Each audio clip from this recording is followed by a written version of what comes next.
ಶ್ರೀ ಗುರುಭ್ಯೋ ನಮಃ. ಹರಿ ಓಂ. ಆಪಾದಮೌಲಿಪರ್ಯಂತಂ ಗುರುಣಾಮಾಕೃತಿಂ ಸ್ಮರೇತ್ ತೇನ ವಿಘ್ನಾಃ ಪ್ರಣಶ್ಯಂತಿ ಸಿದ್ಧ್ಯಂತಿ ಚ ಮನೋರಥಾಃ. ಶ್ರೀಮತೋ ರಾಘವೇಂದ್ರಸ್ಯ ನಮಾಮಿ ಪದಪಂಕಜೇ ಕಾಮಿತಾಶೇಷ ಕಲ್ಯಾಣ ಕಲನಾ ಕಲ್ಪಪಾದಪೋ ಜಲಜ್ಯೇಷ್ಠ ನಿಭಾಕಾರಂ ಜಗದೀಶ ಪದಾಶ್ರಯಂ ಜಗತೀತರ ವಿಖ್ಯಾತಂ ಜಗನ್ನಾಥ ಗುರುನ್ ಭಜೆ. ಹರಿಕಥಾಮೃತಸಾರ ಗುರುಗಳ ಕರುಣದಿಂದಾಪನಿತು ಪೇಳುವೆ ಪರಮ ಭಗವದ್ಭಕ್ತರು ಇದನ್ನು ಆದರದಿ ಕೇಳುವುದು.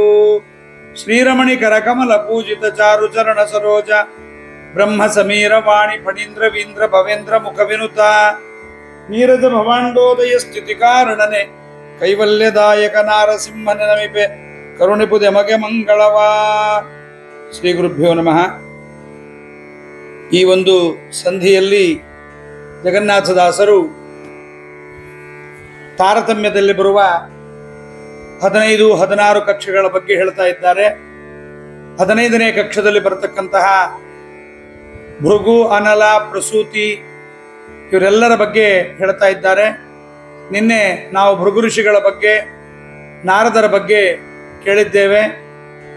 7 ಋಷಿಗಳಿಗುತ್ತಮರು ಮುನಿ ಮೌಳಿ ನಾರದ ಗದಮ ಮೂವರು ಗಾಳಿಯುತ ಪ್ರಹ್ಲಾದ ಬಾಲ್ಹೀಕರಾಯ ನೆನೆಸಿದನು ಅಂತ 29ನೇ ಪದ್ಯದಲ್ಲಿ 15ನೇ ಕಕ್ಷದಲ್ಲಿ ಬರ್ತಕ್ಕಂಥವರ ಬಗ್ಗೆ ಹೇಳಿದರು. ಅಲ್ಲಿ ಹೇಳುವಾಗ ಪ್ರಹ್ಲಾದರಾಜರ ಬಗ್ಗೆಯೂ ತಗೊಂಡ್ರು. ಸಾಮಾನ್ಯವಾಗಿ ಪ್ರಹ್ಲಾದರಾಜರು 15ನೇ ಕಕ್ಷಕ್ಕೆ ಬರೋದಿಲ್ಲ, ಇವರು ಕರ್ಮಜ ದೇವತೆಗಳ ಕಕ್ಷಕ್ಕೆ ಬರ್ತಾರೆ. ಯಾಕೆ ಹೀಗೆ ಅಂದಿದ್ದರಿಂದ ಗಾಳಿಯುತ ಪ್ರಹ್ಲಾದರಾಜರಲ್ಲಿ ವಾಯುದೇವರ ಆವೇಶ ಇದ್ದಾಗ ಶ್ರೀಮದ್ ಆಚಾರ್ಯರು ಇದನ್ನ ತಾತ್ಪರ್ಯ ನಿರ್ಣಯದಲ್ಲಿ ಹೇಳ್ತಾರೆ. ಪ್ರಹ್ಲಾದರಾಜರಲ್ಲಿ ವಾಯುದೇವರ ಆವೇಶ ಇತ್ತಂತೆ. ಇದೊಂದು ಸಂಪ್ರದಾಯದ ಮಾತಿದೆ ನಮ್ಮಲ್ಲಿ. ಹರಿಕಥಾಮೃತ ಸಾರದ ಬಗ್ಗೆ ಜಗನ್ನಾಥದಾಸರು ಪ್ರಹ್ಲಾದರಾಜರನ್ನ ಸ್ತೋತ್ರ ಮಾಡುವಾಗ ಕಕ್ಷಾತಾರತಮ್ಯದಲ್ಲಿ ಕರ್ಮಜ ದೇವತೆಗಳಿಗೆ ಸಮಾನರಾಗಿ ಹೊಗಳಿದ್ದಾರೆ. ಆದರೆ ಇಲ್ಲಿ 15ನೇ ಕಕ್ಷಕ್ಕೆ ಹೇಳಿದ್ರಂತೆ. ಯಾಕೆ ಅಂದ್ರೆ ಬಹಳ ಅದ್ಭುತವಾದ ವಿಚಾರ ಸಂಪ್ರದಾಯಸ್ಥರಲ್ಲಿ ಬಂದಿದೆ. ಏನು ಅಂದರೆ ಜಗನ್ನಾಥದಾಸರು ಹರಿಕಥಾಮೃತ ಸಾರವನ್ನು ಬರೆಯುವಾಗ ಪ್ರಹ್ಲಾದರಾಜರಲ್ಲಿ ವಾಯುದೇವರ ಆವೇಶ ಇದ್ದದ್ದನ್ನು ಅವರು ಮನಗಂಡರಂತೆ, ಅಪರೋಕ್ಷ ಜ್ಞಾನ. ಹಾಗಾಗಿ ಅದನ್ನ ಮನಗಂಡು ತಿಳಿದು ತಮ್ಮ ಅಪರೋಕ್ಷ ಜ್ಞಾನದಿಂದ ತಿಳಿದು ಈಗ ಇವರು 15ನೇ ಕಕ್ಷದಲ್ಲಿದ್ದಾರೆ ಅಂತ ಬರೆದರಂತೆ. ಮತ್ತೆ ಕಕ್ಷಾತಾರತಮ್ಯ ಸಂಧಿಯನ್ನು ಬರೆಯುವಾಗ ಅವರು ಕೆಳಗಿನ ಕಕ್ಷದಲ್ಲಿದ್ದರು, ಕರ್ಮಜ ದೇವತೆಗಳ ಕಕ್ಷದಲ್ಲಿದ್ದರು ಎಂಬುದನ್ನ ಅಲ್ಲಿ ತಿಳಿಸ್ತಾರೆ. ಇನ್ನೊಂದು ವಿಚಾರವನ್ನು ಇದರ ಜೊತೆಗೆ ನಾವು ಕೇಳಬಹುದು. ಭೀಮಸೇನ ದೇವರು ಸಾಮಾನ್ಯವಾದ ಬಾಣ, ಬತ್ತಳಿಕೆ, ಅಸ್ತ್ರವಿದ್ಯೆಗಳನ್ನ, ಶಸ್ತ್ರವಿದ್ಯೆಗಳನ್ನ ದ್ರೋಣಾಚಾರ್ಯರು ಮತ್ತು ಕೃಷ್ಣನಲ್ಲಿ ಅಧ್ಯಯನವನ್ನು ಮಾಡುತ್ತಾರೆ. ಅಧ್ಯಯನವನ್ನು ಮಾಡಿದ ಮೇಲೆ ಬಲರಾಮನ ಬಳಿಯಲ್ಲಿ ಗದಾಭ್ಯಾಸವನ್ನು ಮಾಡುತ್ತಾರೆ. ಯಾಕೆ ಕೃಷ್ಣನ ಬಳಿಯಲ್ಲೇ ಮಾಡಬಹುದಾಗಿತ್ತಲ್ಲ ಗದಾಭ್ಯಾಸವನ್ನ, ಬಲರಾಮ ದೇವರ ಜೊತೆ ಯಾಕೆ ಹೋದ್ರು ಅಂತ ಒಂದು ಪ್ರಶ್ನೆ ಬರುತ್ತೆ. ಅದಕ್ಕೆ ಆಚಾರ್ಯ ಉತ್ತರವನ್ನು ಕೊಡ್ತಾರೆ. ಕೃಷ್ಣ ಸಾಕ್ಷಾತ್ ಭಗವಂತನ ಎದುರಿಗೆ ಗದೆ ಎತ್ತೋದು, ಗದೆ ಎತ್ತಿ ಯುದ್ಧವನ್ನ ಕಲಿಯುವಾಗ ಒಂದೊಮ್ಮೆ ದೇವರಿಗೆ ಹೊಡೆಯೋದು, ದೇವರಿಗೆ ವಿರುದ್ಧವಾಗಿ ಮನಸ್ಸಿನಲ್ಲಿ ಬರೋದು, ಇವೆಲ್ಲ ಮಾಡಬಾರದು. ಅದಕ್ಕೋಸ್ಕರವಾಗಿ ಭೀಮಸೇನ ದೇವರಿಗೆ ಸ್ವತಃ ಜ್ಞಾನ ಇದೆ. ಆದರೂ ಕೂಡ ಭೀಮಸೇನ ದೇವರು ಏನು ಮಾಡಿದ್ದಾರೆ, ತಾವು ಬಲರಾಮನ ಬಳಿಯಲ್ಲಿ ಹೋದ್ರೆ ಬಲರಾಮ ಶೇಷದೇವರ ಅವತಾರಿ ನರಾಂಶ. ಹಾಗಾಗಿ ಆತನ ಒಳಗೆ ಶುಕ್ಲಕೇಶಾವೇಶ ಅನ್ನತಕ್ಕಂಥದ್ದಿದೆ. ಆವೇಶ ಇದ್ದದ್ದನ್ನು ನೋಡಿದಾಗ ತಾವು ವಿದ್ಯಾಭ್ಯಾಸ ಮಾಡ್ತಾ ಇರಲಿಲ್ಲ. ಆವೇಶ ಇಲ್ಲದೆ ಇದ್ದಾಗ ನೋಡಿಕೊಂಡು ವಿದ್ಯಾಭ್ಯಾಸವನ್ನು ಮಾಡ್ತಾ ಇದ್ರಂತೆ. ಯಾಕೆಂದ್ರೆ ಆವೇಶ ಇದ್ದಾಗ ಹೊಡೆದ್ರೆ ಮತ್ತೆ ದೇವರಿಗೆ ಹೊಡೆದಂಗಾಗತ್ತೆ ಎನ್ನುವ ಈ ಒಂದು ವೈಷ್ಣವ ಧರ್ಮದ ಪರಿಪಾಲನೆ ನಮ್ಮ ಭೀಮಸೇನ ದೇವರಲ್ಲಿತ್ತು. ಅದೇ ಭೀಮಸೇನ ದೇವರೇ ವಾಯುದೇವರಾದ್ರಿಂದ, ಆ ವಾಯುದೇವರೇ ಪ್ರಹ್ಲಾದರಾಜರಾದ್ರಿಂದ ಆ ಒಂದು ಪ್ರಹ್ಲಾದರಾಜರು ತಾವಿಲ್ಲಿ 15ನೇ ಕಕ್ಷಕ್ಕೆ ಬರ್ತಾರೆ ಅಂತ ಒಂದು ವಿಚಾರ. ಇನ್ನೊಂದು ನಾವು ನೋಡಬೇಕಾದದ್ದು ಪ್ರಹ್ಲಾದರಾಜರ ಬಗ್ಗೆ. ಪ್ರಹ್ಲಾದರಾಜರು ತಾವು ವ್ಯಾಸರಾಜರಾಗಿ ರಾಘವೇಂದ್ರ ಸ್ವಾಮಿಗಳಾಗಿ ತಾವು ಬಂದಾಗ ತಮಗೆ ಮೋಕ್ಷಕ್ಕೆ ಹೆಚ್ಚಾಗಿರುವ ಪುಣ್ಯವನ್ನ ತಮ್ಮವರಿಗೆ ಕೊಡ್ಲಿಕ್ಕೋಸ್ಕರವಾಗಿ ಬರ್ತಾರೆ. ಯಾಕೆ ಅಂದ್ರೆ ಪ್ರಹ್ಲಾದರಾಜರು ಎಂದಿಗೂ ಸಹಿತ ಹರಿವಾಯು ಗುರುಗಳ ದ್ವೇಷವನ್ನ ಎಂದಿಗೂ ಮಾಡೋರಲ್ಲ. ಹರಿವಾಯು ಗುರುಗಳ ದ್ವೇಷವನ್ನು ಮಾಡದೆ ಪರಮಾತ್ಮನಲ್ಲಿ ಭಕ್ತಿಯನ್ನು ಮಾಡತಕ್ಕಂಥವರು ವಾಯುದೇವರ ಆವೇಶಕ್ಕೊಳಗಾದ ಪ್ರಹ್ಲಾದರಾಜರು. ಅವರು ಆ ಸ್ವತಃ ಸ್ವಭಾವವೂ ಹಾಗೆ ಬಲಿ ವಿರೋಧವನ್ನು ಮಾಡ್ತಾನೆ, ಅದೇ ಕರ್ಮಜ ದೇವತೆಗಳಲ್ಲಿ. ಪ್ರಹ್ಲಾದರಾಜರು ಮಾಡೋದಿಲ್ಲ.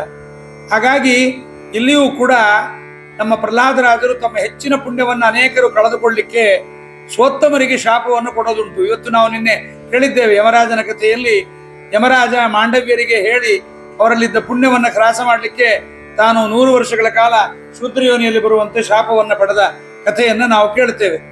ಹಾಗಾಗಿ ಪ್ರಹ್ಲಾದರಾಜರು ತಾವು ಪರಮ ಶ್ರೇಷ್ಠರಾಗಿರ್ತಕ್ಕಂಥವರು. ಹಾಗೆ ಮಾಡಿಕೊಳ್ಳದೆ ಪುಣ್ಯವನ್ನ ತಮ್ಮ ಬಳಿಗೆ ಬರತಕ್ಕಂತಹ ಮದಾಜ್ಞಾಕಾರಿವಿಹಿ ವಿದ್ಯಾ ಸಂಬಂಧಿವಿಹಿ ದೇವ ಸಂಬಂಧಿವಿಶ್ಚ ಅಂತ ಹೇಳಿಕೊಂಡು ತಮ್ಮ ಬಳಿಗೆ ಬರತಕ್ಕಂಥ ರಾಯರ ಬಳಿಗೆ, ವ್ಯಾಸರಾಜರ ಬಳಿಗೆ ಬರತಕ್ಕಂಥವರ ಬಂದವರಿಗೆ ತಾವು ಶ್ರೇಷ್ಠವಾದ ಜ್ಞಾನವನ್ನ ನಮ್ಮ ರಾಘವೇಂದ್ರ ಸ್ವಾಮಿಗಳು ಕೊಟ್ಟು ತಮ್ಮ ಪುಣ್ಯವನ್ನು ಧಾರೆ ಎರೆದು ಜ್ಞಾನವನ್ನು ಕೊಟ್ಟು ಅನುಗ್ರಹವನ್ನು ಮಾಡುತ್ತಾರೆ. ಅದರಿಂದ ಅಂತ ಪ್ರಹ್ಲಾದರಾಜರು ಎಂಬುದನ್ನು ಕೂಡ ನಾವು ತಿಳಿಬೇಕು. ಪ್ರಹ್ಲಾದರಾಜರ ಸ್ತೋತ್ರವನ್ನ ಕಕ್ಷಾತಾರತಮ್ಯ ಸಂಧಿಯಲ್ಲಿ ಹೇಳ್ತಾರೆ. ಓದಿಸುವ ಗುರುಗಳನ್ನು ಜರೆದು ಸಹೋದರರಿಗುಪದೇಶಿಸಿದ ಮಹದಾದಿ ಕಾರಣ ಸರ್ವಗುಣ ಸಂಪೂರ್ಣ ಹರಿಯಂದು.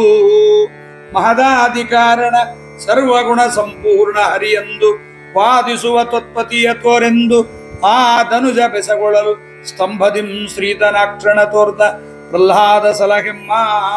ಪ್ರಹ್ಲಾದರಾಜರನ್ನು ಸ್ತೋತ್ರ ಮಾಡುವಾಗ ಈ ಮಾತನ್ನ ಜಗನ್ನಾಥದಾಸರು ಹೇಳ್ತಾ ಇದ್ದಾರೆ. ಈ ಪ್ರಹ್ಲಾದರಾಜರು ಅವರ ಒಂದಿಷ್ಟು ಕಥೆಯನ್ನ ಇಡೀ ಸಪ್ತಮ ಸ್ಕಂದದಲ್ಲಿ ಬರುವ 16 ಅಧ್ಯಾಯಗಳಲ್ಲಿ ಬರುವುದನ್ನ ಒಂದೇ ಪದ್ಯದಲ್ಲಿ ಜಗನ್ನಾಥದಾಸರು ಸಂಗ್ರಹ ಮಾಡ್ತಾರೆ.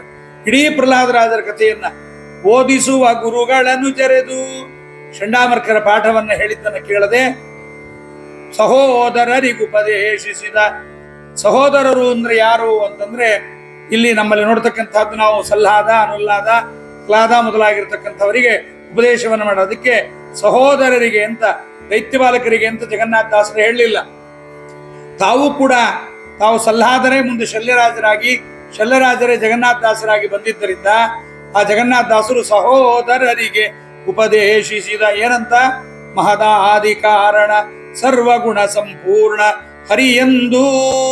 ಸರ್ವಗುಣ ಸಂಪೂರ್ಣ ಹರಿಯಂದು ವಾದಿಸುವ ತ್ವತ್ಪತಿಯ ತೋರೆಂದ ಧನುಜ ಬೆಸಗೊಳ್ಳಲು ಸ್ತಂಭದಿಂ ಶ್ರೀಧನಾಕ್ಷಣ ತೋರ್ದ ಪ್ರಹ್ಲಾದ ಸಲಹೆಮ್ಮ. ಸ್ತಂಭದಿಂದ ಪ್ರಹ್ಲಾದನನ್ನು ತೋರಿದ ಎಂಬುದಾಗಿ ನಿರೂಪಣೆ ಮಾಡಿದ್ದಾರೆ.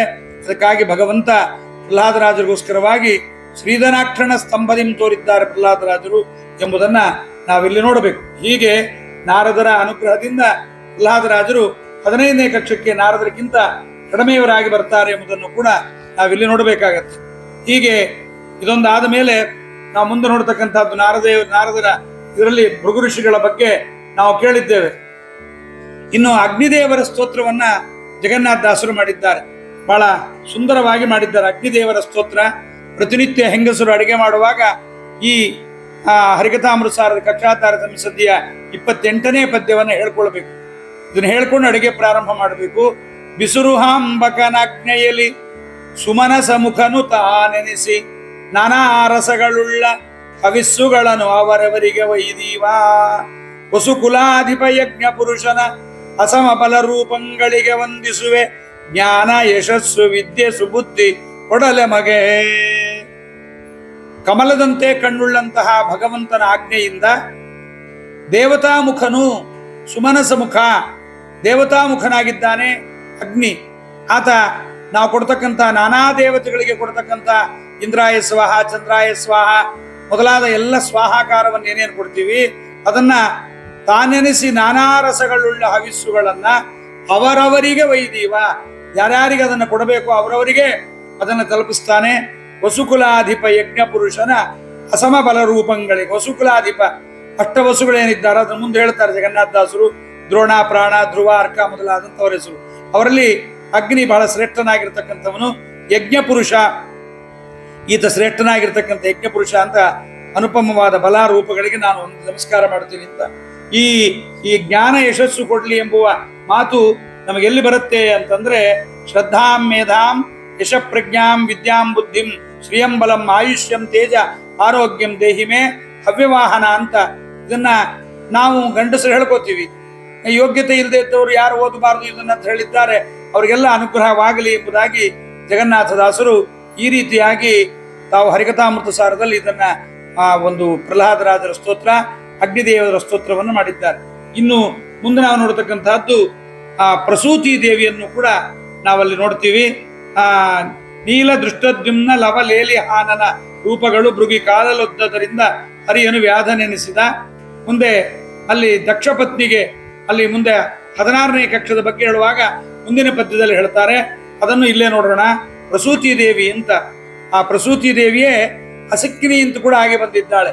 ದಕ್ಷ ಪ್ರಜಾಪತಿ ರುದ್ರದೇವರಿಗೆ ಅವಮಾನ ಮಾಡಿದ್ದರಿಂದ ಆ ದಕ್ಷ ಪ್ರಜಾಪತಿಗೆ ತಲೆ ಹೋಗಿ ಅವನು ಏನಾಗಿದ್ದಾನೆ, ಅಜಗೊರಳನಾಗಿದ್ದಾನೆ. ಆ ಮೇಕೆಯ ಕೊರಳಾಗಿದ್ದ. ಅವನು ಮೇಕೆಯ ಕೊರಳನಾಗಿದ್ದಾಗ ಅವನು ಪುನಃ ತನ್ನ ದೇಹವನ್ನು ಬಿಟ್ಟು ತಾನು ದಶಪ್ರಚೇತಸರಿಗೆ ಮಾರಿಷ ಎಂಬತಕ್ಕಂಥ ಕನ್ಯೆಯಲ್ಲಿ ಒಬ್ಬನೇ ಮಗ. 10 ಜನ ಗಂಡಸರು, ಮಾರಿಷ ಎಂಬತಕ್ಕಂಥವಳು ಒಬ್ಬಳೆ. ಅವರಲ್ಲಿ ಪುನಃ ಆತ ದಕ್ಷ ಪ್ರಜಾಪತಿ ಹುಡ್ತಾನೆ. 60 ಮಕ್ಕಳಾಗತ್ತಲ್ಲಿ. ಆದ್ದರಿಂದ 60 ಮಕ್ಕಳನ್ನು ಕೂಡ ಹೇಳ್ತಾರೆ. ಅದನ್ನು ಜಗನ್ನಾಥದಾಸರು ಕೂಡ ಸ್ತೋತ್ರ ಮಾಡ್ತಾರೆ, ಬಹಳ ಸುಂದರವಾದ ಸ್ತೋತ್ರ. ತಾತನಪ್ಪಣೆಯಿಂದ ನೀ ಪ್ರಖ್ಯಾತಿಯುಳ್ಳ 60 ಮಕ್ಕಳ ಪ್ರೀತಿಯಿಂದಲೇ ಪಡೆದ ವರವರಿಗಿತ್ತು ಮನ್ನಿಸಿದೆ. ವೀತಿಹೋತ್ರನ ಸಮಳನಿಸುವ ಪ್ರಸೂತಿ ಜನನಿ ತ್ವದಂಗ್ರಿ ಕಮಲಕ್ಕೆ ನಾ ತುತಿಸಿ ತಲೆಬಾಗುವೆಮ್ಮ ಕುಟುಂಬ ಸಲಹುವುದು. ಈಕೆಯನ್ನು ಪ್ರಾರ್ಥನೆ ಮಾಡ್ತಾ ಅಂತಾರೆ. ತಾತನಪ್ಪಣೆಯಿಂದ, ಬ್ರಹ್ಮದೇವರ ಅಪ್ಪಣೆಯಿಂದ ದಕ್ಷನಿಗೆ ಸ್ವಯಂಭೂಮನು ಪುತ್ರಿ ತಾನು ಪ್ರಸೂತಿಯಲ್ಲಿ ಜನಿಸಿದ್ದಾಳೆ. 16 ಜನ ಪುತ್ರಿಯರಾಗುತ್ತಾರೆ. ತಂದೆಯ ಅಪ್ಪಣೆಯಿಂದ ಈಕೆ ಪ್ರಸೂತಿ ತಾನೇನು ಮಾಡ್ತಾಳೆ, ದಕ್ಷ ಪ್ರಜಾಪತಿಯ ತಾನು 60 ಮಕ್ಕಳ ಪ್ರೀತಿಯಿಂದ ಪಡೆಯುತ್ತಾಳೆ. ತಾನು ಈಕೆ ಯಾರ್ಯಾರ ಏನಾಗಿದ್ದಾಳೆ ಅಂದ್ರೆ 60 ಮಕ್ಕಳ ಪ್ರೀತಿಯಿಂದ ಪಡೆದು ಅವರವರಿಗಿತ್ತು ಮನ್ನಿಸಿದೆ, ಅವರಿಗೆಲ್ಲ ಕೊಟ್ಟು ಮನ್ನಿಸಿದಿ ನೀನು ಎಂಬುದಾಗಿ ಹೇಳ್ತಾರೆ. ವೀತಿಹೋತ್ರನ ಸಮಳೆನಿಸುವ ಅಗ್ನಿಗೆ ಸಮಾನಳಾಗಿದ್ದಾಳೆ ಪ್ರಸೂತಿ. ಪ್ರಕರ್ಷೇಣ ಸೂಯತೆ, ಚೆನ್ನಾಗಿ ಮಕ್ಕಳನ್ನು ಪಡೆದಿದ್ದಾಳೆ. ಅದಕ್ಕೆ ನಾನು ನಿಮ್ಮನ್ನು ಕೇಳುತ್ತೀನಮ್ಮ, ನಮ್ಮ ಕುಟುಂಬವನ್ನು ಕೂಡ ಹೀಗೆ ಚೆನ್ನಾಗಿ ರಕ್ಷಣೆ ಮಾಡು ತಾಯಿ ಅಂತ ಹೀಗೆ 60 ಮಕ್ಕಳನ್ನು ಪಡೆದ ಅವಳ ಬಗ್ಗೆಯೂ ಕೂಡ ನಮಗೆ ನಿರೂಪಣೆಯನ್ನು ಮಾಡತಕ್ಕಂಥವರಾಗಿದ್ದಾರೆ. ಇನ್ನು ನಾವಿಲ್ಲಿ 22ನೇ ಪದ್ಯವನ್ನ ಬೃಹತ್ತಾರತಮ್ಯ ಸಂಧಿಯಲ್ಲಿ ನೋಡೋಣ. ಜನಪಕರ್ಮಜರೊಳಗೆ ನಾರದ. ಇಲ್ಲಿ ಹಿಂದಿನ ಪದ್ಯದ 21ನೇ ಪದ್ಯದಲ್ಲಿ ನಾರದರು, ಗಾಳಿಯುತ ಪ್ರಹ್ಲಾದ, ಬಾಲ್ಯಕರಾಯ ಇವರೆಲ್ಲರೂ ಕೂಡ ಭೂಭಾರ ಕ್ಷಪಣೆ ವಿಷ್ಣು ಅಂಗತಾ ಮಾಪ್ತುಮೇವ ಸಹ, ಭೂಭಾರವನ್ನು ಹರಣ ಮಾಡಲಿಕ್ಕೆ ಬಾಲ್ಯಕರಾಜರೇ ಅವರೇ ಪ್ರಹ್ಲಾದರಾಜರೇ ಬಂದಿರತಕ್ಕಂಥವರಾಗಿದ್ದಾರೆ ದ್ವಾಪರ ಯುಗದಲ್ಲಿ ಎಂಬುದನ್ನು ಕೂಡ ನಾವು ತಿಳಿಯಬೇಕು. ಇನ್ನಿಷ್ಟು 21ನೇ ಪದ್ಯದಲ್ಲಿ 15ನೇ ಕಕ್ಷದ ಬಗ್ಗೆ ಹೇಳಿ 16ನೇ ಕಕ್ಷ ಮತ್ತು 17ನೇ ಕಕ್ಷವನ್ನ 22ನೇ ಪದ್ಯದಲ್ಲಿ ಹೇಳ್ತಾರೆ. ಏನಿದು ನಮ್ಮ ಪ್ರಹ್ಲಾದರಾಜರನ್ನ ಹೇಳಿದ್ರಲ್ಲ ಅಂತಂದ್ರೆ ಅದರ ಬಗ್ಗೆ ಹೇಳ್ತಾರೆ. ಜನಪಕರ್ಮಜರೊಳಗೆ ನಾರದ ಮುನಿ ಅನುಗ್ರಹ ಬಲದಿ ಪ್ರಹ್ಲಾದ ಅನಳ ಭೃಗು ಮುನಿ ದಕ್ಷ ಪತ್ನಿಗೆ ಸಮ ನೆನೆಸಿಕೊಂಬ. ಏನಿದು ವಿಶೇಷ ಅಂದ್ರೆ ನಾರದಾನುಗ್ರಹ, ಪ್ರಹ್ಲಾದರಾಜರ ಮೇಲೆ ನಾರದರ ಅನುಗ್ರಹ. ಪದಚ್ಛೇದ ಹೇಳ್ತೀನಿ. ಜನಪ ಕರ್ಮಜರ ಒಳಗೆ ನಾರದ ಮುನಿಯ ಅನುಗ್ರಹ ಬಲದಿ ಪ್ರಹ್ಲಾದ ಅನಳ ಭೃಗುಮುನಿ ದಕ್ಷ ಪತ್ನಿಗೆ ಸಮ ನೆನೆಸಿಕೊಂಬ. ಮನು ವಿವಸ್ವಾನ್ ಗಾಧಿಜ ಈರ್ವರು ಅನಲಗಿಂತಲಿ ಕಿಂಚಿತ್ ಅಧಮ ಎಣೆ ಎನಿಸುವರು ಸಪ್ತ ಋಷಿಗಳಿಗೆಲ್ಲ ಕಾಲದಲ್ಲಿ ಎಂಬುದನ್ನು ಹೇಳ್ತಾ 16ನೇ ಕಕ್ಷ ಮತ್ತು 17ನೇ ಕಕ್ಷವನ್ನ ಪ್ರಾರಂಭ ಮಾಡ್ತಾ ಇದ್ದಾರೆ. ಜನಪ ಕರ್ಮಜರೊಳಗೆ ರಾಜರು, ಚಕ್ರವರ್ತಿ ಮುಂತಾಗಿರ್ತಕ್ಕಂಥ ಕರ್ಮಜರೊಳಗೆ ಇರ್ತಕ್ಕಂಥ ಪ್ರಹ್ಲಾದ ನಾರದ ಋಷಿಗಳ ಅನುಗ್ರಹದಿಂದ ತಾನು 15ನೇ ಕಕ್ಷಕ್ಕೆ ಬಂದಿದ್ದಾನೆ. ನಾರದರಿಗೆ ಸಮಾನ ಯಾವತ್ತೂ ಅಲ್ಲ. ಭೃಗು ಅನಳ ಪ್ರಸೂತಿಗೆ ವಾಯುದೇವರ ಆವೇಶ ಇರೋದ್ರಿಂದ ಹೇಗೆ ಜಾಂಬುವತಿ ದೇವಿಯಲ್ಲಿ ಲಕ್ಷ್ಮೀ ದೇವಿಯ ಆವೇಶ ಇದ್ದಾಗ ತಾನು ಗರುಡಶೇಷ ರುದ್ರಾದಿಗಳ ಕಕ್ಷಕ್ಕೆ 5ನೇ ಕಕ್ಷಕ್ಕೆ ಹೇಗೆ ಬರ್ತಾಳೋ ಹಾಗೆ ಇಲ್ಲೂ ಕೂಡ ಎಂಬುದನ್ನ ಜನಪಕರ್ಮಜರೊಳಗೆ ನಾರದ ಮುನಿ ಅನುಗ್ರಹ ಬಲ್ಲದಿ ಪ್ರಹ್ಲಾದ ಅನಳ ಭೃಗು ಮುನಿ ದಕ್ಷ ಪತ್ನಿಗೆ ಸಮನೆನಿಸಿಕೊಂಬ. ಇಷ್ಟು ಹೇಳಿ ಇಲ್ಲಿ ನಾವು ಜ್ಞಾಪಕ ಮಾಡ್ಕೋಬೇಕು. ತತ್ವಾಭಿಮಾನಿ ದೇವತೆಗಳನ್ನು ಆರಂಭ ಮಾಡಿಕೊಂಡು ನಾರದಾದಿಗಳನ್ನು ಬಿಟ್ಟು ಪ್ರಹ್ಲಾದ ಭಗವದ್ಭಕ್ತರಲ್ಲಿ ಉತ್ತಮ ಎಂಬುದನ್ನು ಅರ್ಥ ಮಾಡಿಕೊಳ್ಬೇಕು. 7ನೇ ಸ್ಕಂದ ಪ್ರವಚನವನ್ನು ಕೇಳುವಾಗ ಮದ್ಭಕ್ತಾಹ ತ್ವಾ ಮನೂರತಾಹ ಅಂತ ಭಗವಂತ ಹೇಳ್ತಾನೆ. ನನ್ನ ಭಕ್ತರೆಲ್ಲರೂ ನಿನ್ನನ್ನ ಅನುಸರಿಸಿ ಬರಬೇಕು ಅಂತ. ಪರಮಾತ್ಮನ ಭಕ್ತರು ಅಂದ್ರೆ ಬ್ರಹ್ಮದೇವರು ಅನುಸರಿಸಬೇಕಾಗಿ ಬಂದ್ಬಿಡುತ್ತೆ. ಹಾಗೆಲ್ಲ ಏನಿಲ್ಲ. ಪ್ರಹ್ಲಾದರಾಜರನ್ನ ಹೇಳುವಾಗ ಪ್ರಹ್ಲಾದರಾಜರಿಗಿಂತ ಕಡಿಮೆ ಇರೋರು ಅಂತ ಅರ್ಥ. ಹಾಗಾಗಿ ನಾರದರಿಗಿಂತ ಕಡಿಮೆ ಇದ್ದವರೆಲ್ಲರೂ ಕೂಡ ಪ್ರಹ್ಲಾದರಾಜರ ಅನುಗ್ರಹಕ್ಕೆ ಪಾತ್ರರಾಗಬೇಕು ಎಂಬುದನ್ನ ನಾವಲ್ಲಿ ತಿಳಿಯಬೇಕು.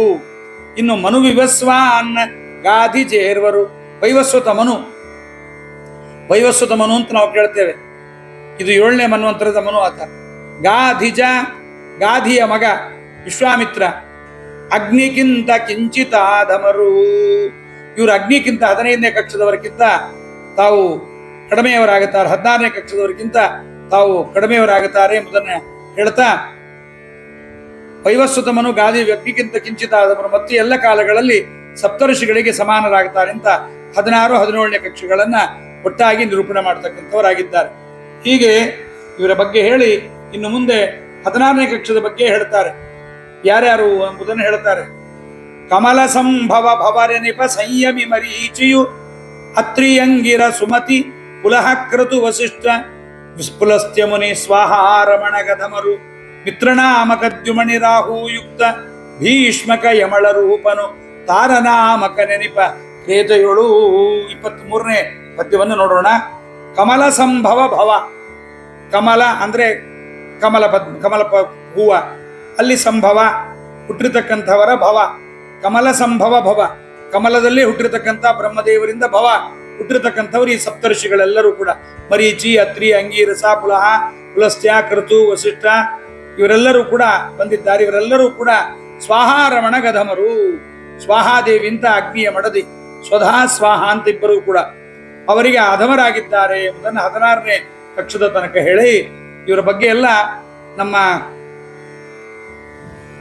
ಸಂಕರ್ಷಣ ಒಡೆಯರು ಮತ್ತು ವ್ಯಾಸದಾಸ ಸಿದ್ಧಾಂತ ಕೌಮುದಿಕಾರರು ವಿಶೇಷವಾಗಿ ಪದಗಳನ್ನು ಬಿಡಿಸಿದ್ದಾರೆ. ಭಗವಂತನಲ್ಲೇ ಯಾವತ್ತೂ ಜ್ಞಾನವನ್ನಿಟ್ಟಿದ್ದರಿಂದ ಇವರು ವಸಿಷ್ಠರು, ಪುಲಸ್ತ್ಯರು, ಪುಲಹರು, ಕ್ರತು, ಬ್ರಹ್ಮ ಯಜ್ಞಾದಿಗಳನ್ನು ಮಾಡತಕ್ಕಂಥವರು, ಅತ್ರಿ, ಅಂಗಿರಸ, ಮರೀಚಿ ಇವರೆಲ್ಲರ ಬಗ್ಗೆಯೂ ಕೂಡ ಅಲ್ಲಿ ನಮಗೆ ಹೇಳಿದ್ದಾರೆ, ಪದಗಳ ಅರ್ಥವನ್ನ ಹೇಳಿಕೊಟ್ಟಿದ್ದಾರೆ. ಇಷ್ಟು 16ನೇ ಕಕ್ಷದವರ ಬಗ್ಗೆ ಹೇಳಿ ಇನ್ನು ನಾವು ನೋಡ್ತಕ್ಕಂಥದ್ದು ಇವರನ್ನೆಲ್ಲ ನೋಡಿದ್ದೀವಿ. ಇಲ್ಲಿ ಗಾಧಿಜ ವಿಶ್ವಾಮಿತ್ರರನ್ನು ಸೇರಿಸ್ಕೋಬೇಕು. ವಿಶ್ವಾಮಿತ್ರ ವಸಿಷ್ಠರು ಇಬ್ಬರು ಒಂದೇ ಕಕ್ಷ, ಆದರೂ ವಿಶ್ವಾಮಿತ್ರರ ಸಾಧನೆ ಬೇರೆ, ವಸಿಷ್ಠರ ಸಾಧನೆ ಬೇರೆ.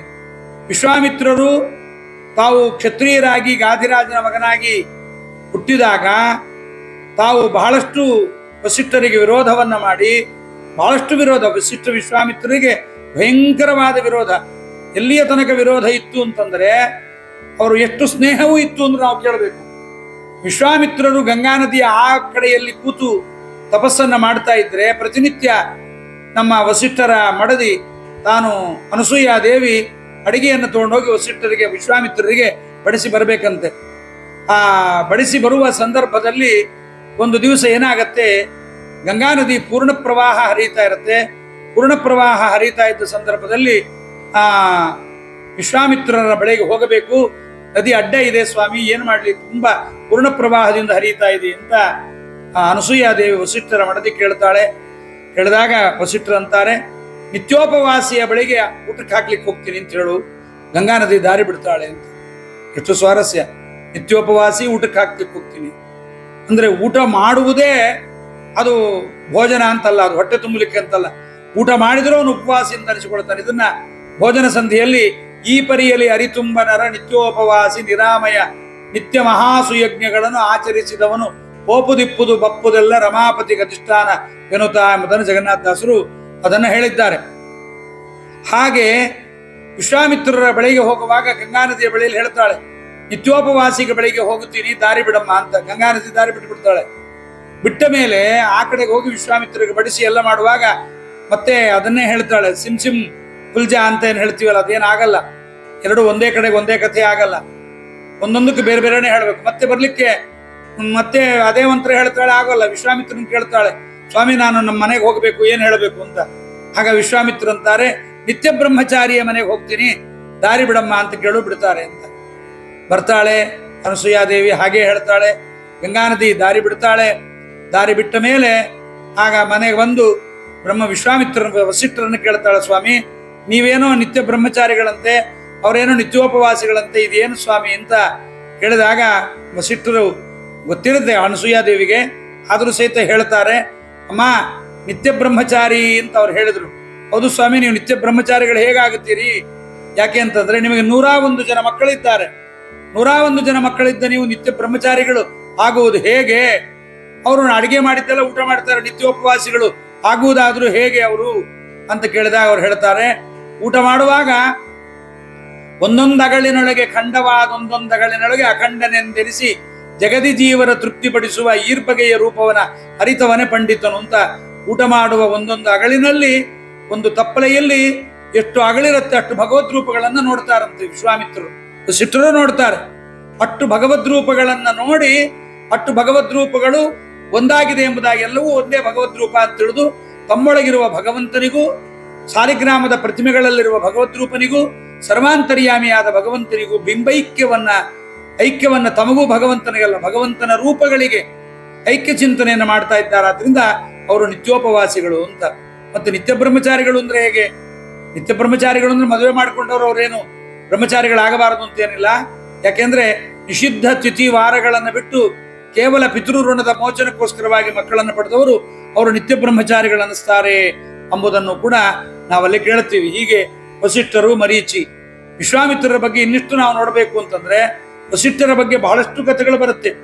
ನಮ್ಮ ಯೂಟ್ಯೂಬ್ ಚಾನಲ್ ನೀವು ನೋಡಬಹುದು. ಸಪ್ತಋಷಿಗಳ ಬಗ್ಗೆ ನಾನು ಒಂದು ಉಪನ್ಯಾಸವನ್ನು ಮಾಡಿದ್ದೇನೆ, ಕೆಲವೊಂದರ ಬಗ್ಗೆ ಮಾತ್ರ ಮಾಡಿದ್ದೇನೆ. ಅಲ್ಲಿ ವಸಿಷ್ಠರಿಗೆ 100 ಜನ ಮಕ್ಕಳು ಹೋದರೂ ಕೂಡ ವಿಶ್ವಾಮಿತ್ರರ ಮೇಲೆ ಕೋಪ ಬರಲ್ಲ. ಕೋಪ ಬರದೆ ಆ ದುಃಖವನ್ನ ನುಂಗಿಕೊಳ್ಳಿಕ್ಕೋಸ್ಕರವಾಗಿ ನದಿಯಲ್ಲಿ ಬೀಳ್ತಾರೆ. ನದಿ ದಾರಿ ಬಿಟ್ಟು ಪಕ್ಕಕ್ಕೆ ಹೋಗಿಬಿಡುತ್ತೆ.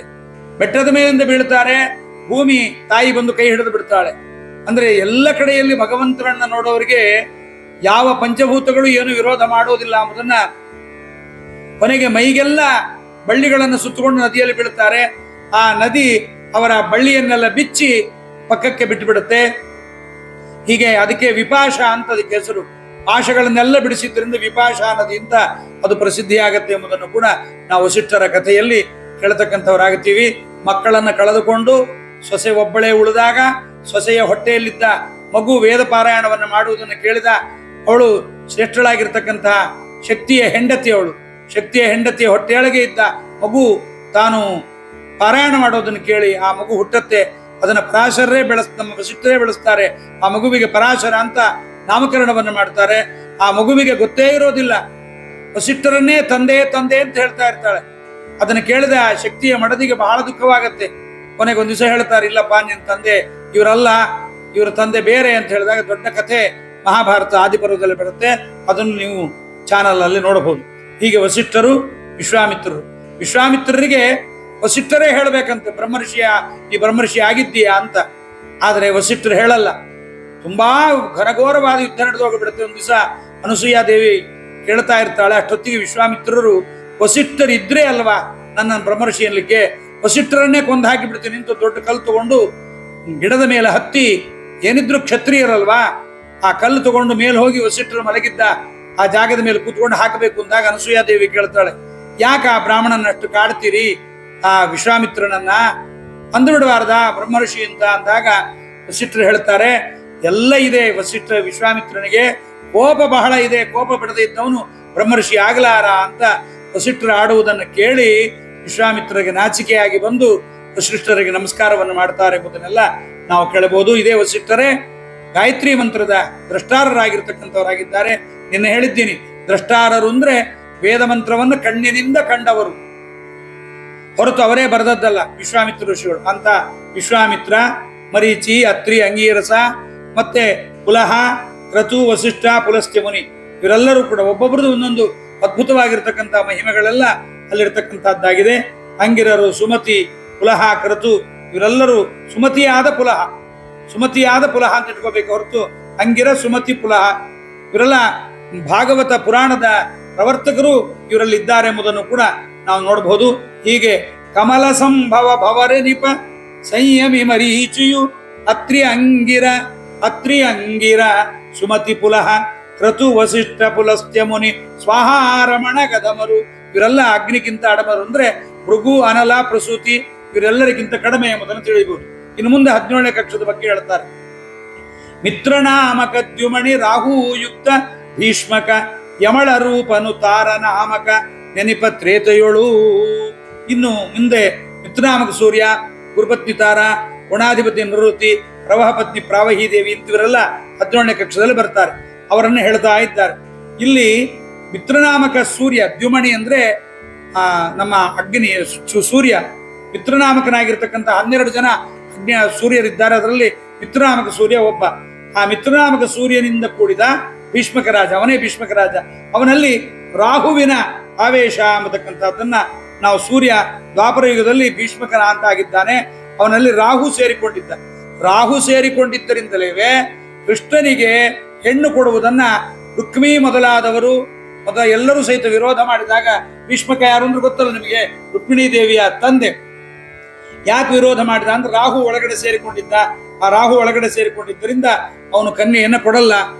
ಆದ್ರಿಂದ ಮತ್ತೆ ತಾರನಾಮಕ ನೆನಪ ತ್ರೇತಾಯುಗದಲ್ಲಿ ತಾರನಾಮಕನಾಗಿ ಬರ್ತಾನೆ, ತಾರನ ಪತ್ನಿ ಆಗುತ್ತಾನೆ. ಹೀಗೆ ಈ ಒಂದು 17ನೇ ಕಕ್ಷದಲ್ಲಿ ತಾರನಾಮಕ ನೆನಪ ತ್ರೇತೆಯಳು ಅಂತ ಹೀಗಿಷ್ಟು ಈ 17ನೇ ಕಕ್ಷದವರ ಬಗ್ಗೆ ಇಷ್ಟು ವಿಚಾರವನ್ನ ಹೇಳಿ, ಮತ್ತೆ 17ನೇ ಕಕ್ಷದಲ್ಲೇ ಬರತಕ್ಕಂತಹ ಇನ್ನಿಷ್ಟು ಜನರ ಬಗ್ಗೆ ಹೇಳ್ತಾರೆ.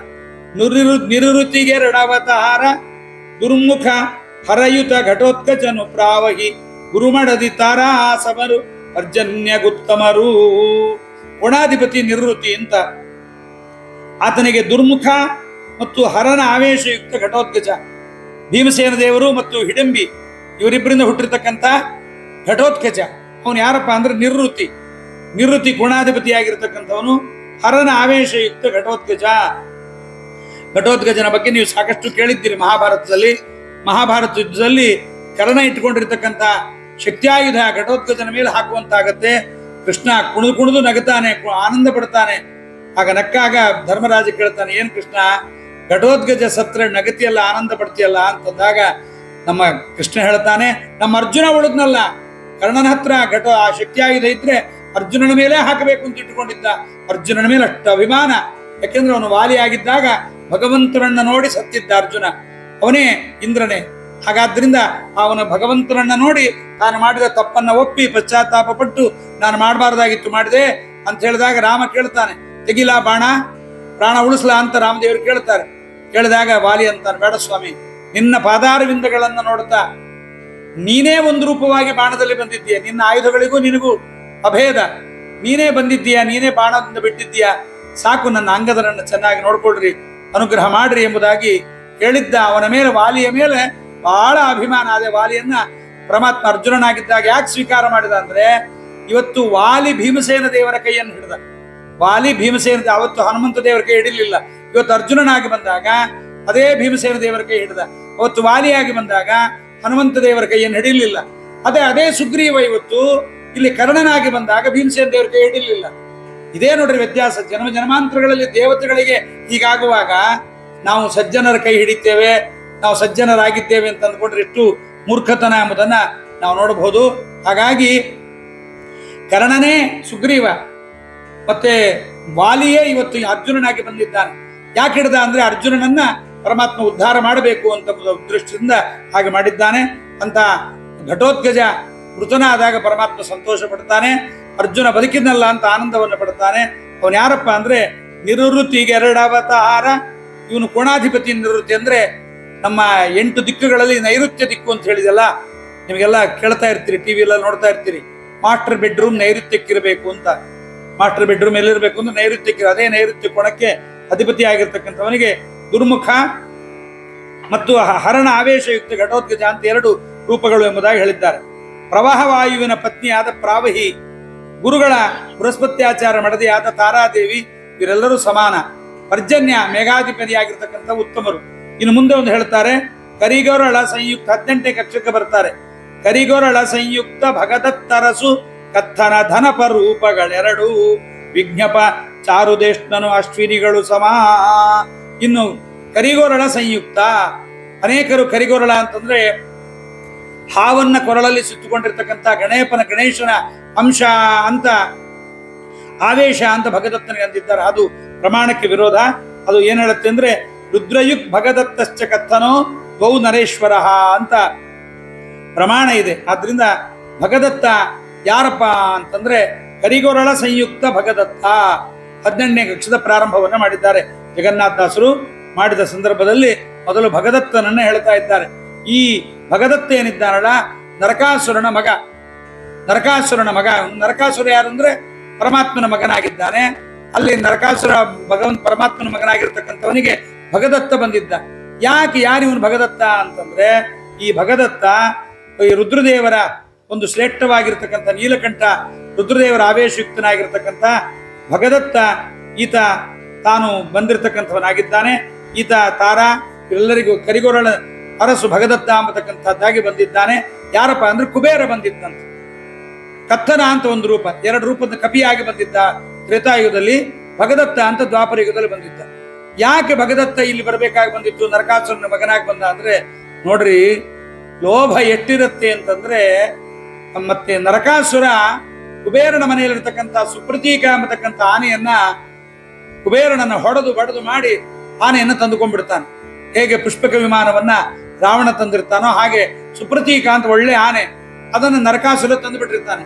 ತಂದ ಸಂದರ್ಭದಲ್ಲಿ ಆ ಆನೆಯನ್ನ ಮತ್ತೆಲ್ಲಿ ಹೋಗ್ಬಿಡತ್ತು ಅಂತ ಕುಬೇರ ಏನ್ ಮಾಡ್ತಾನೆ, ಇಷ್ಟಿದ್ರು ದುಡ್ಡಿದ್ದವರಲ್ವಾ, ದುಡ್ಡಿದ್ದವರಿಗೆ ಸಾಮಾನ್ಯವಾಗಿ ಪ್ರಾಯ ಎಲ್ಲರಿಗೂ ಅಲ್ಲ, ಸ್ವಲ್ಪ ಲೋಭತನವೂ ಇರುತ್ತೆ, ಕಪಿಮುಷ್ಟಿ ಇರುತ್ತೆ. ಅದಕ್ಕೆ ಕುಬೇರ ತನ್ನ ಆನೆ ಇನ್ನೆಲ್ಯಾರಿಗಾರ ಬೇರೆ ಅವ್ರು ಹೋಗಿಬಿಟ್ಟಿತ್ತು, ನಮ್ಮಪ್ಪ ಸತ್ತ ಮೇಲೆ ಯಾರು ನರಕಾಸುರ ಸಾಯ್ತಾನೆ, ಸತ್ತ ಮೇಲೆ ನಾನೇ ಆನೆ ತಗೊಂಡು ಹೋಗ್ಬೋದು ಅಂತ ಕುಬೇರ ತಾನು ಭಗದತ್ತನಾಗಿ ಬಂದಿದ್ದಾನೆ ಅಂತ ಮಹಾಭಾರತದ ಕಥೆಯಲ್ಲಿ ನಾವು ನೋಡ್ತಾ ಇರತಕ್ಕಂಥವರಾಗಿದ್ದೇವೆ. ಇಂಥ ಭಗದತ್ತ ಎಂಬತಕ್ಕಂಥ ಅರಸನಾಗಿದ್ದಾನೆ. ಕತ್ತಪ ಎಂಬತಕ್ಕಂಥ ಇಬ್ಬರು ಧನಪನ ಕುಬೇರನ 2 ರೂಪಗಳು. ಇಂದು ಮುಂದೆ ವಿಜ್ಞಪ ಚಾರುದೇಶ್ನನು ಅಶ್ವಿನಿಗಳಿಗೆ ಸಮ. ಇನ್ನು ಚಾರುದೇಶ್ನ ಎಂಬತಕ್ಕಂಥದ್ದಾಗಿ ಅವನೊಬ್ಬ ಬಂದಿದ್ದಾನೆ. ಯಾರು, ಸಾಕ್ಷಾತ್ ವಿಜ್ಞಪ ರುದ್ರದೇವರೇ ಚಾರುದೇಶ್ನಾಗಿ ಬಂದಿದ್ದಾನೆ ರುಕ್ಮಿಣಿ ದೇವಿಯಲ್ಲಿ. ನೀವೆಲ್ಲ ಹರಿಕಥಾಮೃತಸಾರದ ಅಕ್ಷಾತಾರತ ಇದು ಗಣಪತಿ ಸಂಧಿಯಲ್ಲಿ ಚಾರುದೇಶ್ನ ಆಕ್ವಯನೆನಿಸಿ ಅವತಾರ ಮಾಡಿದ ರುಕ್ಮಿಣಿಯಲ್ಲಿ ಚಾರುದೇಶ್ನ ಅಂತ ರುಕ್ಮಿಣಿ ದೇವಿಗೆ ಮಗನಾಗಿ ಬಂದಿದ್ದಾರೆ. ಅಶ್ವಿನಿ ದೇವತೆಗಳು ಇವರಿಷ್ಟು ಜನ ಸಮಾನರಾಗಿದ್ದಾರೆ ಎಂಬುದಾಗಿ 18ನೇ ಕಕ್ಷದ ತನಕ ಇಷ್ಟು ವಿಚಾರಗಳನ್ನ ಜಗನ್ನಾಥದಾಸರು, ವಿಶ್ವಕ್ಸೇನ, ಗಣೇಶ ಇವರೆಲ್ಲರೂ ಇಲ್ಲಿ ಬರ್ತಾರೆ. ವಿಸ್ತಾರವಾಗಿ ಅಕ್ಷಾತಾರತಮ್ಯ ಸಂಧಿಯಲ್ಲೂ ಹೇಳ್ತಾರೆ. ಈ ಗಣಪತಿಯನ್ನ ನಾವು ಏನು ಕೇಳಬೇಕು ಅಂತ ಪ್ರಾರ್ಥನೆ ಮಾಡ್ಕೋಬೇಕು ಪ್ರತಿನಿತ್ಯ. ಹರಿಕಥಾಮೃತಸಾರ ಹೀಗೆ ಪಾಠ ನಡೆಯಲಿ, ವಿಘ್ನ ಆಗೋದು ಬೇಡ ಅಂತ. ನಡುವೆ ಬರುತ್ತಿಪ್ಪ ವಿಘ್ನವ ತಡೆದು ಭಗವನ್ನಾಮ ಕೀರ್ತನೆ ನುಡಿಸು ನಿರುಚಿಂದ. ಅದಕ್ಕೆ ಅವರನ್ನು ಕೇಳ್ಬೇಕಂತೆ. ಏನು ಬೇಡುವುದಿಲ್ಲ ನಿನ್ನ ಯೋನಿಗಳು ಬರಲಂಜೆ ಲಕ್ಷ್ಮೀ ಪ್ರಾಣಪತಿ ತತ್ವೇಶರಿಂದೊಡಗೂಡಿ ಗುಣಕಾರ್ಯ ತಾನೇ ಮಾಡಿಸುವೆನೆಂಬ ಈ ಮಹಾಜ್ಞಾನವನ್ನೇ ಕೊಡು ಅಂತ ಗಣಪತಿಯಲ್ಲಿ ಕೇಳ್ಬೇಕು. ಯಾಕಂದ್ರೆ ಅವರು ಆಕಾಶಕ್ಕೆ ಅಭಿಮಾನಿ. ಆಕಾಶ ಅಂದ್ರೆ ಅವಕಾಶ. ನಮಗೆ ಯಾವುದೇ ಒಂದು ಅವಕಾಶ ಸಿಗಬೇಕಾದ್ರೆ ರುದ್ರ ಗಣಪತಿಯ ಅನುಗ್ರಹದಿಂದಲೇ ಆಗಬೇಕು. ಅದಕ್ಕೆ ಮೋನಯದಾ ಕ್ಷಿಪ್ರಪ್ರ ಅಂತ ತಂತ್ರಸಾರದಲ್ಲಿ ನಮ್ಮ ಆಚಾರ್ಯರು ಮೋನಯದಾ ಕ್ಷಿಪ್ರಪ್ರ ಅಂದ್ರೆ ಕ್ಷಿಪ್ರಪ್ರಸಾದಾಯ ನಮಃ ಅನ್ನುವ ಮಂತ್ರವನ್ನ ಉಲ್ಟಾ ಹೇಳ್ತಾರೆ. ಕ್ಷಿಪ್ರಪ್ರಸಾದನಾಗಿದ್ದಾನೆ ಗಣಪತಿ. ನಮಗೆ ಮುಖ್ಯವಾಗಿ ಕೇಳಬೇಕಾದದ್ದು ಸಂಸಾರದಲ್ಲಿ ಭಗವನ್ನಾಮ ಕೀರ್ತನೆಗೆ ವಿಘ್ನ ಮಾಡುವುದೆಲ್ಲವನ್ನ ತಪ್ಪಿಸಿ ನಮಗೆ ನಿಶ್ಚಿಂತೆಯಿಂದ ಭಗವನ್ನಾಮವನ್ನು ನುಡಿಯಲಿಕ್ಕೆ ಅನುಗ್ರಹವನ್ನ ಮಾಡ್ರಿ ಅಂತ ಗಣಪತಿಯಲ್ಲಿ ಕೇಳಬೇಕು. ರಕ್ತವಾಸದ್ವಯ ವಿಭೂಷಣ ಉಕ್ತಿಲಾಲಿಸು ಪರಮ ಭಗವದ್ಭಕ್ತವರ ಭವ್ಯಾತ್ಮ ಭಾಗವತಾದಿ ಶಾಸ್ತ್ರದಲ್ಲಿ ಸಕ್ತವಾಗಲಿ ಮನವು ವಿಷಯ ವಿರಕ್ತಿ ಪಾಲಿಸು ವಿದ್ವತಾದ್ಯ ಅಂತೆಲ್ಲ ಅವರ ಸ್ತೋತ್ರವನ್ನು ಚೆನ್ನಾಗಿ ಮಾಡಬೇಕು, ಗಣಪತಿ ಸ್ತೋತ್ರವನ್ನ. ಯಾಕೆಂದ್ರೆ ನಮ್ಮ ಆಚಾರ್ಯರು ಮಹಾಭಾರತ 15 ಹೇಳ್ತಾರೆ, ತಂತ್ರಸಾರ ಸಂಗ್ರಹದಲ್ಲಿ ಕಲವು ದುರ್ಗಾ ವಿನಾಯಕವು ಅಂತ. ಕಲಿಯುಗದಲ್ಲಿ ದುರ್ಗಾದೇವಿಗೆ ಮತ್ತು ಗಣಪತಿಗೆ ಹೆಚ್ಚಿನ ಪ್ರಾಶಸ್ತ್ಯವನ್ನ ಭಗವಂತ ಕೊಟ್ಟಿದ್ದಾನೆ. ಇವರಿಬ್ಬರ ಅನುಗ್ರಹವನ್ನ ನಾವು ಸಂಪಾದನೆ ಮಾಡಲೇಬೇಕು ಅಂತ.